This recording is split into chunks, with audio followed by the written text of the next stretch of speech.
السلام عليكم ورحمة الله تعالى وبركاته.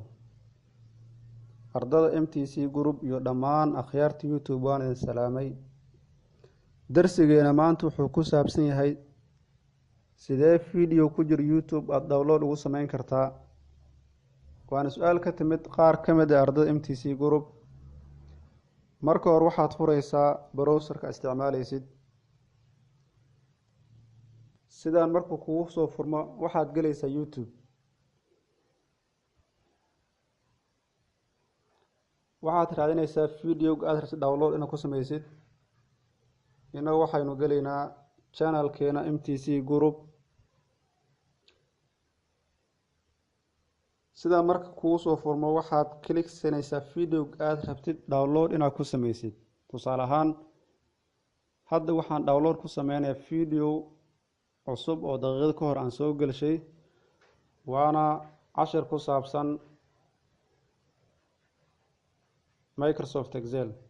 kadib meesha kore ayaad click siinaysaa, waxaadna baabi'inaysaa dhammaan wixii halkan bidix ka jira YouTube.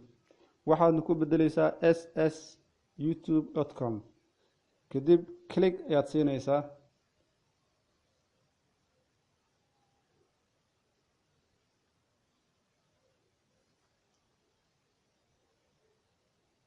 waxaa si toos kugu furmaaya page cusub. page-kan waxaa la yiraahdaa savefrom.net. wuxuu kuu suuragelinayaa page-kan si toos inaad videoga download ugu sameysid. waxaad aragtaa hoos inay ku qoran tahay download. waxaad taabanaysaa geesta midig.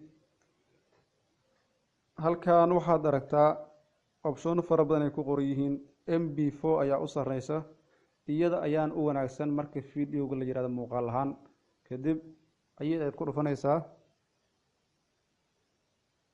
saad aragtaan waxaa si toos kugu bilaabmaya downloadkii.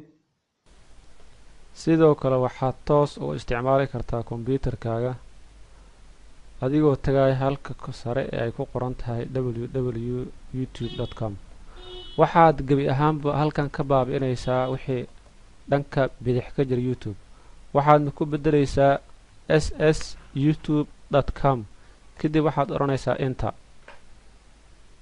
waxaad aragtaa inuu kuu furmay page cusub sidii caadiga ahayd. savefrom.net ayaa kuu furmay page-ka la yiraahdo.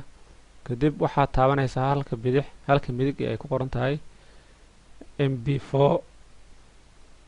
cashirkeena maanta inta ayuu ku egyahay. assalaamu calaykum waraxmatullaahi wabarakaatuh.